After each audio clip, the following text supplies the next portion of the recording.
What if words aren't just, for expressing ideas? What if they can actually reshape society itself? Right. And where does passionate advocacy begin to blur into something maybe more divisive? That's a huge question today. It is. And today we're taking a deep dive into a book that seems designed to do exactly that kind of reshaping. Dawn's Early Light, Taking Back Washington to Save America by Kevin D. Roberts. Yeah, and this isn't just another political commentary, is it? Not at all. It's explicitly framed as a strategic document, almost a blueprint, really, intended to ignite a movement. That's right. So for this discussion, we're not just reading it for like the surface arguments. No. We're really trying to break down its construction, its rhetorical blueprint, understand what it's trying to achieve. Exactly. Looking at the mechanisms inside, based on a pretty comprehensive analysis, it's about the intended impact. Not just the ideas themselves. And as we unpack this fascinating approach, you are experiencing a unique two-host AI conversation powered by Google's NotebookLM for deeper, more dynamic book analysis. So let's talk about the author, Kevin D. Roberts. Who is he, for our listeners who might not know? Okay. He's president of the Heritage Foundation, which is a major conservative think tank. And he's also a key architect of Project 2025. Right, that big conservative plan for governing. Exactly. And his background is interesting. He's presented as both a scholar and an activist. That really positions him in conservative policy circles. And aligns him firmly with what people call the new right ideologies. Yeah. That dual role, scholar and strategist, seems central to how he crafts his message, doesn't it? Oh, absolutely. It gives him significant ethos and, credibility within those circles. He can speak with real authority there. But I imagine that same position probably invites quite a bit of scrutiny from those outside his base. No doubt. Intense scrutiny, actually, which is part of the territory, I suppose. All right. Let's sort of peel back the layers here. Let's examine the book's foundation, its persuasive power, starting with what rhetoricians call the rhetorical situation. The book came out in November 2024. That's a very specific, very charged moment, right after a presidential election, and smack in the middle of the Project 2025 rollout. Yeah, the timing isn't accidental. What was Roberts aiming for with that specific timing? Well, the timing is, it's clearly very deliberate, almost surgical, you could say. Okay. Roberts seems to have intended this book to galvanize conservative voters. And maybe even more importantly, to frame the whole post-election period. Regardless of who won. Exactly. Regardless of the outcome, as this crucial, urgent moment for radical institutional renewal. So grabbing that post-election energy. Right. Seizing that moment to push for really profound systemic change. Okay, so if the timing is that strategic, who exactly is he trying to reach? Who's the primary audience here? And maybe secondary ones, too. The core audience is clearly conservative Americans. Specifically, those who feel really dissatisfied with the way things are. People looking for dramatic, fundamental change. So not just casual readers. No, definitely not. Think grassroots conservative activists, policymakers in Washington, and also what Roberts often calls everyday Americans. The ones who feel alienated. Yeah, alienated by progressive elites, but also maybe by what he might see as old guard, more traditional conservatives. It's really a call to arms for the disaffected. And a secondary audience? Well, yes. You could say critics are the secondary audience, Right. people who want to understand the new right agenda, maybe to challenge it. So knowing the playbook helps them respond. Exactly. Understanding the strategy is key, whether you agree or disagree. Got it. And what's the ultimate purpose then? What's Roberts trying to achieve with this book? The big goal? Well, his core aim seems to be persuading readers that there's an urgent, really an existential need for wholesale institutional transformation. Wholesale, not just small fixes. Right. This isn't about incremental adjustments. It's a pretty radical call to take back, or, he even uses the word destroy for establishments he sees as corrupt. Wow. He explicitly aims to trigger what he calls a peaceful Second American Revolution. That's quite a phrase. It is. The goal is to inspire action right now, to solidify ideological commitment in his base and provide a very clear, very aggressive policy direction for this new conservative movement. Peaceful Second American Revolution. Okay, so what's the subject matter that he thinks warrants that level of urgency? What are these institutions he's targeting? The book's central argument is that American civilization itself is facing an existential threat from what Roberts identifies as deeply corrupt elite institutions. both public and private. And he names names. Oh, yes. He explicitly advocates for dissolving organizations he thinks are beyond saving. He mentions certain Ivy League colleges, the FBI, major media outlets, international organizations. That's pretty broad sweep. Very broad. And his vision is to systematically replace them with new structures, conservative structures, aligned with his specific ideology.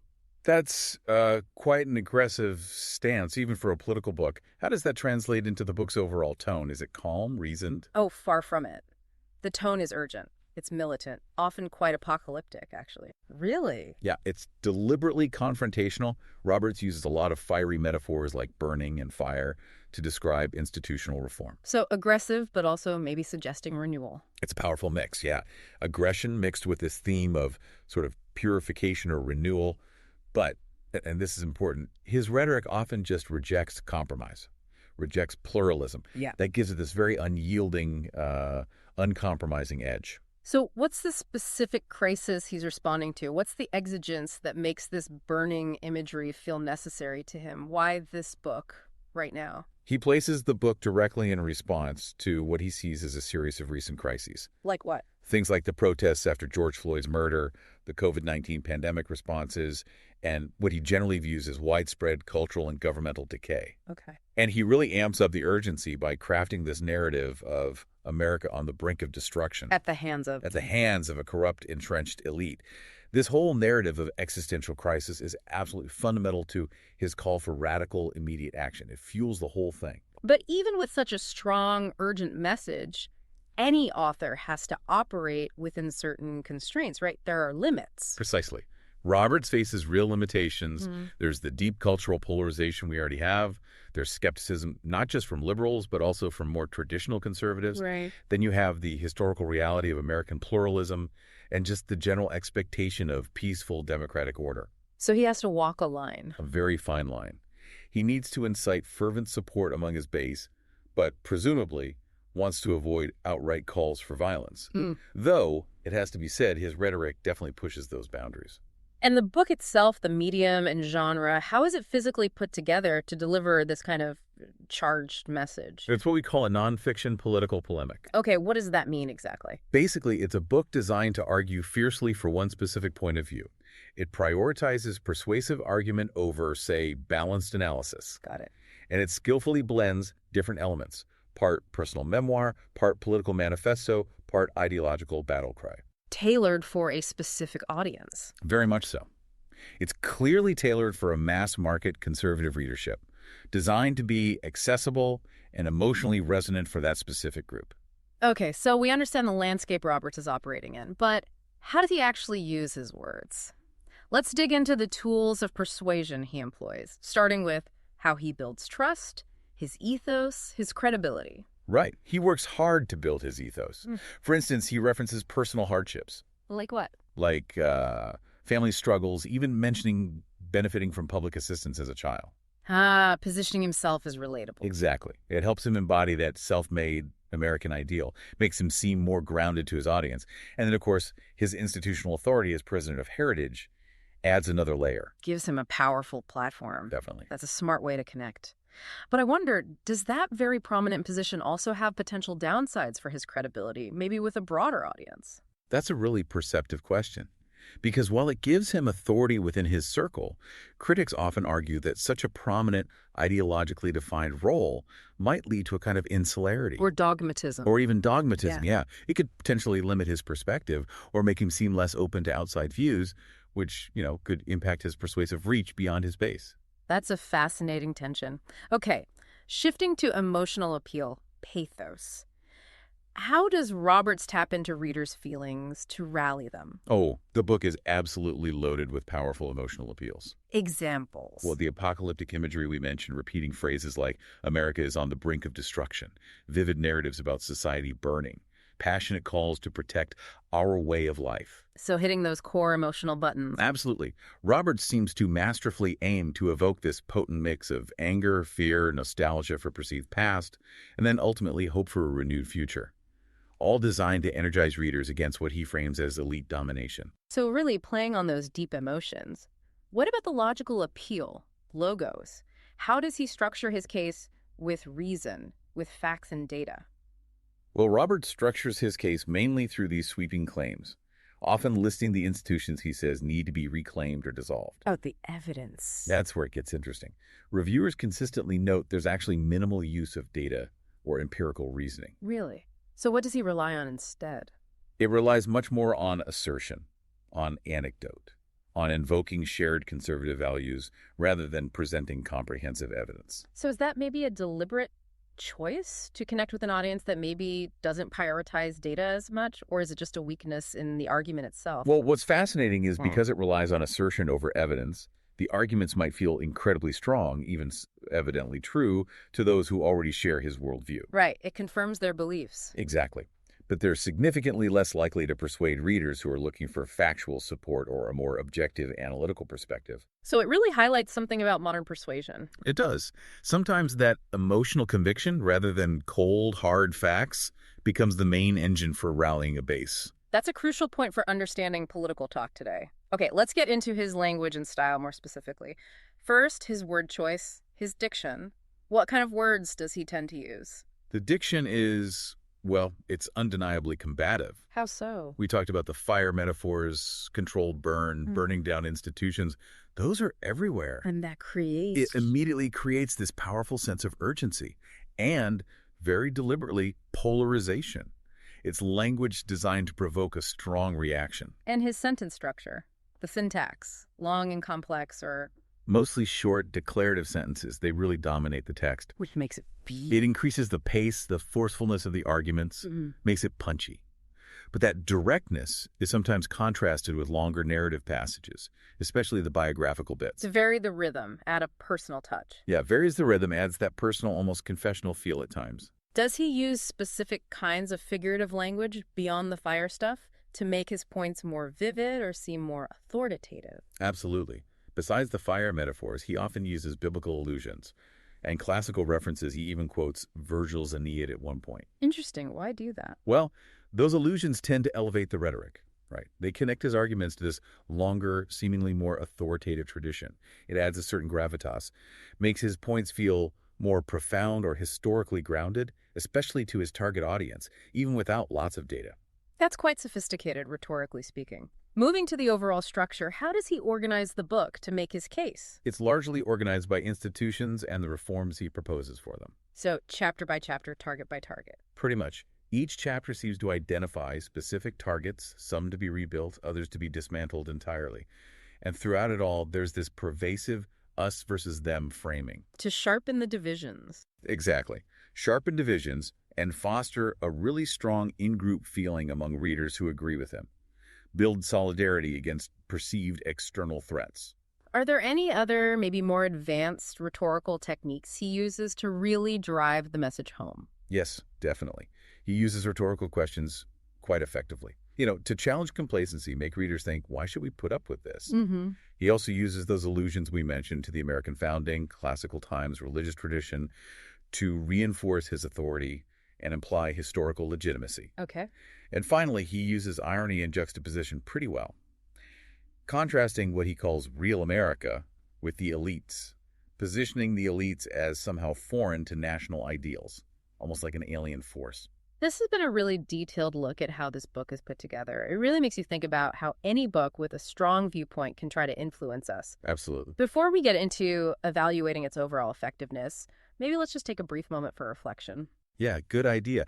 Because this kind of deep dive, looking at a book's rhetorical strategy, it isn't just about understanding this one text. Right. It's broader than that. It's really about sharpening your own critical thinking skills for everything you read or hear.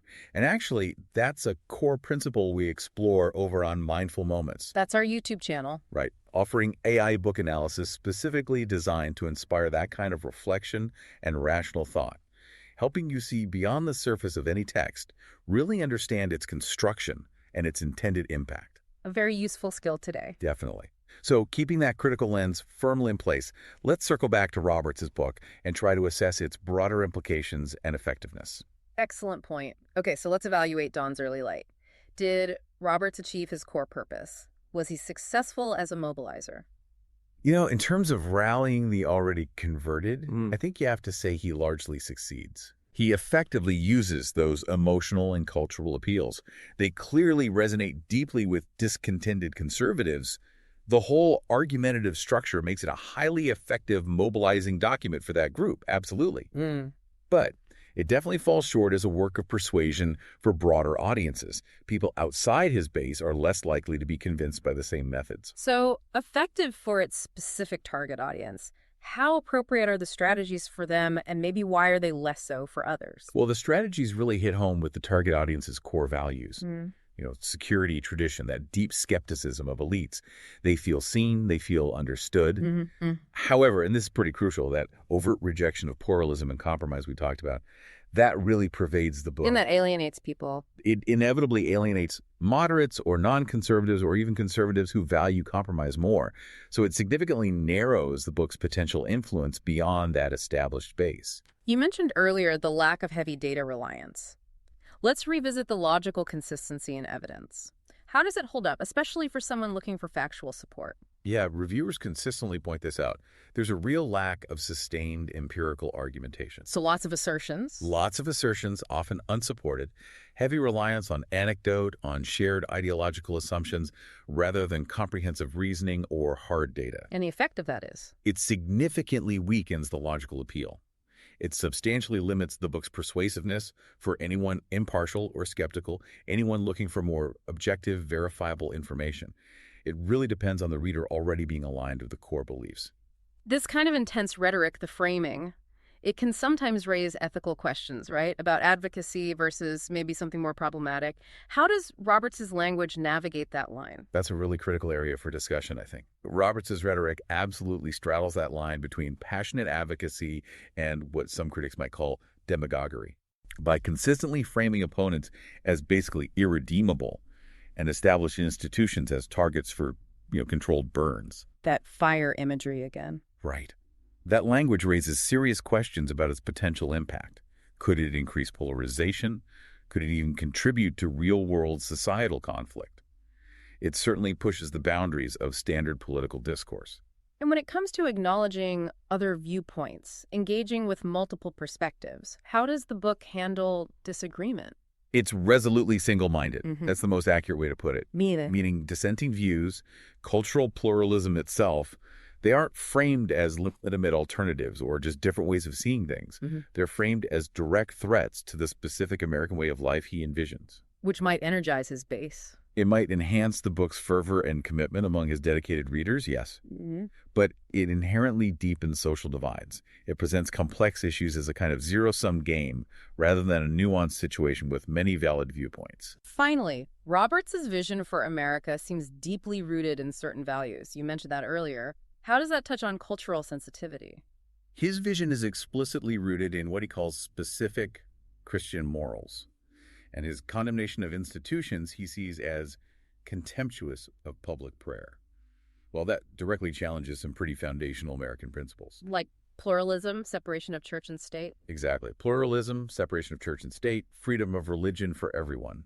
This approach risks alienating, maybe even provoking a significant backlash from people who don't share those specific convictions. It potentially contributes more to cultural fragmentation than unity. Okay, so let's try to bring this all together. Kevin D. Roberts' Dawn's Early Light. It seems undeniably effective in mobilizing a specific disaffected conservative audience. Uses militant metaphors, highly charged emotional rhetoric. But at the same time, its overt rejection of pluralism, its reliance on assertion over evidence, and just the intense, often ethically ambiguous nature of its language. Well, those things fundamentally undermine its broader credibility. They limit its persuasive power, mainly to those who are already aligned with its core message. This whole deep dive into Roberts' book, it really makes you think, doesn't it? How do books like this, books that strategically use rhetoric and framing, how do they actually shape the conversations we have, maybe even the future directions of our society? Yeah, and what does it mean for us as individuals listening to this to critically discern these powerful messages, to look beyond just the surface content and really try to understand the deeper intentions, the construction behind it all? It's a crucial skill. It is. And we encourage you to explore more insightful analyses like this one. Check out Mindful Moments, our YouTube channel, and of course, our podcasts for more intellectual engagement. Click the link on screen for the in-depth book analysis. Subscribe, share, Purchase via the link if you're interested, and above all, think critically.